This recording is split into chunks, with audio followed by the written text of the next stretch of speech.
अब हम आपको भारत के साथ हो रही एक और नाइंसाफी के बारे में बताते हैं। आपको बताते हैं कि विदेशी मीडिया के डबल स्टैंडर्ड्स क्या हैं।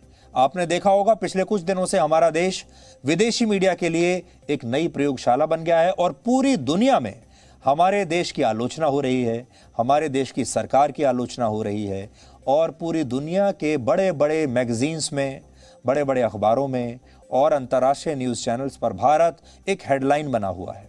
और इस मामले में हेडलाइन बना हुआ है जो कि हमारे अपने देश को भी, हमारे अपने लोगों को भी अच्छा नहीं लगेगा।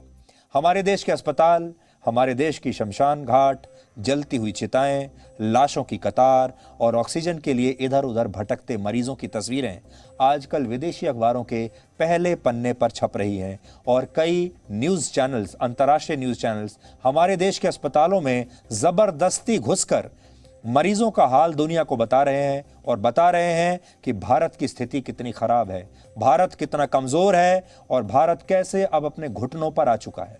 ये मीडिया का कर्तव्य है कि वो इस तरह के संकट में भी पूरी कवरेज करे, सही बात लोगों तक बताए। हम जानते हैं, हम खुद मीडिया में हैं और किसी भी पत्रकार को ये करना भी चाहिए कि वो लोगों के सही हालात को बताए, लेकिन मापदंड एक जैसे होने चाहिए सबके लिए। विदेशी मीडिया कैसे इसकी आड़ में हमारे देश को बदनाम कर रहा है, आज आप सबके लिए ये समझने का दिन है। ये बात हम आपको पहले भी बताते रहे हैं। कई अंतर्राष्ट्रीय चैनल्स के रिपोर्टर्स आजकल इस समय भारत के अस्पतालों में आईसीयू वार्ड्स की स्थितियां अपने अपने चैनल्स पर दिखा रहे हैं। वो खुद वहां जाते हैं, जबरदस्ती आईसीयू वार्ड में घुस जाते हैं, वहां जाकर अपनी रिपोर्ट्स तैयार कर रहे हैं। कई बार छुपा हिडन कैमरे से वो तस्वीरें लेते हैं।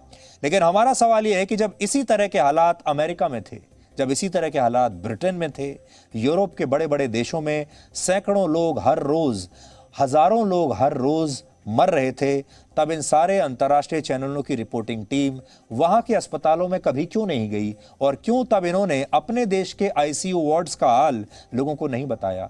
उन वार्ड्स में जो लोग मर रहे थे उनके रिश्तेदारों से तब इन्होंने इंटरव्यूज क्यों नहीं किए? अपने देश में जब इनके यहाँ जो लोग मरते थे, उनके जब मास क्रिमेशंस होते थे, वहां पर इन रिपोर्टर्स ने वहां जाकर रिपोर्टिंग क्यों नहीं की? इसे अब आप दूसरे पॉइंट से समझिए। अमेरिका में जब 11 सितंबर 2001 को, जैसे आप 9/11 कहते हैं, वर्ल्ड ट्रेड सेंटर पर बड़ा आतंकवादी हमला हुआ था, तब अंतर्राष्ट्रीय मीडिया ने मृतकों की तस्वीर तक नहीं छापी थी। एक मृतक की तस्वीर आपको नहीं मिली तब अमेरिका में, जबकि 3000 लोग मरे थे। तब इनका मानना था कि इससे मृतकों के परिवारों को ठेस पहुंचेगी और यह उनकी गरिमा को भंग करेगा, इसलिए उन्होंने किसी की तस्वीर नहीं छापी, किसी कि मृत शरीर की तस्वीर नहीं छापी, उनका क्रेमेशन कहाँ हो रहा है, अंतिम संस्कार कहाँ हो रहा है, जो घायल थे उनका इलाज कहाँ हो रहा है, वो किस अस्पताल में हैं, उनके परिवार वाले कैसे दर दर भटक रहे हैं, रो रहे हैं, ये सब कुछ नहीं दिखाया। बस एक ये तस्वीर आपको मिलेगी जो आपकी स्क्रीन पर है, बस यही था। यही तर्क पश्चिमी मीडिया के कई अखबारों और न्यूज़ चैनल्स का तब था जब उनके देश में कोरोना वायरस से हर दिन हजारों लोग मर रहे थे। उस समय भी मरने वाले लोगों के अंतिम संस्कार की तस्वीरें अखबारों में बिल्कुल नहीं छापी गई।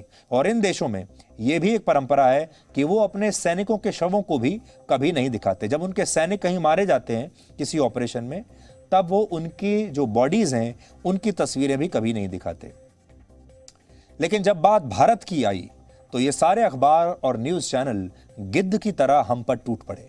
भारत में जलती चिताओं की तस्वीरें इन अखबारों के पहले पन्ने पर छप रही हैं। कई अंतर्राष्ट्रीय मैगजीन्स के कवर पेज पर लाशों की तस्वीरों को प्रकाशित किया गया है। इसके अलावा हमारे देश में कोरोना से मरते लोगों को विदेशी मीडिया ने एक मजाक बनाकर रख दिया है और उसे वो बेचने की कोशिश कर रहे हैं।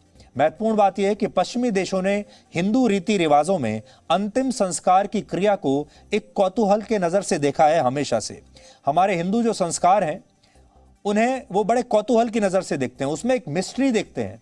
और खास तौर पर जैसे हमारे अंतिम संस्कार जैसी जो चीजें हैं वो कभी उनकी समझ में नहीं आई। उनके मन में हमेशा एक जिज्ञासा बनी रहती है और इसी जिज्ञासा को शांत करने के लिए भी अब पश्चिमी मीडिया इस तरह की तस्वीरें अपने दर्शकों को दिखा रहा है। यानी पश्चिमी मीडिया अपने लोगों की उत्सुकता को शांत करने के लिए जलती हुई चिताओं की तस्वीरें दिखाता है। कई उपन्यासों में भी इसका उल्लेख मिलता है।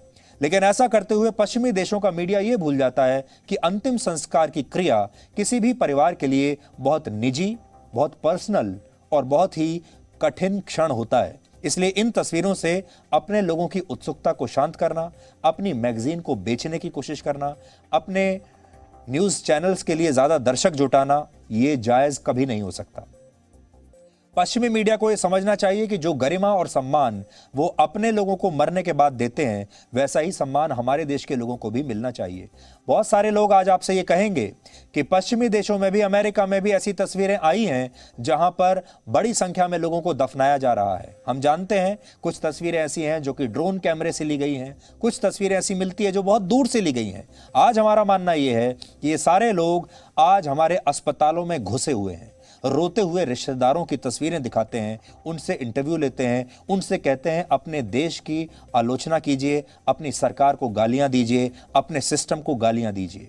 शमशान घाट में जाते हैं, अंतिम संस्कार करते हुए परिवारों के मुंह में माइक डाल देते हैं। जब हमारे देश में, हमारे देश का मीडिया कभी ये करता है, कभी किसी अस्पताल में जाकर किसी बीमार व्यक्ति के मुंह में माइक डालकर जब ये कहता है आपको कैसा लग रहा है, तो आप सबकी क्या प्रतिक्रिया होती है? आज वही काम पश्चिमी मीडिया कर रहा है। शमशान घाट में जाकर वो चिताओं की तस्वीरें बनाता है, रोते हुए बिलखते हुए परिवार के मुंह में माइक डालकर कहता है बताइए आपको कैसा लग रहा है। यकीन मानिए ऐसे समय में कोई भी व्यक्ति क्या कहेगा। लेकिन इन्हीं लोगों ने कभी भी अपने देश के अस्पतालों में, आईसीयू में जाकर ऐसी रिपोर्टिंग नहीं की। अपने देश में जहां लोगों को दफनाया जा रहा है, वहां कभी इनका एक रिपोर्टर नजर नहीं आया। और अपने देशों के मामले में ये बिल्कुल अलग मापदंड अपनाते हैं। इस बात को आपको यहां समझना होगा, क्योंकि ये जो आपदा है ये राष्ट्रीय आपदा है। और जब तक आप एक देश के तौर पर, राष्ट्र के तौर पर, एक समाज के तौर पर भी एकजुट होकर नहीं खड़े होंगे, तो दुनिया की कोई सरकार, दुनिया का कोई नेता, दुनिया की कोई ताकत आपको बचा नहीं सकती।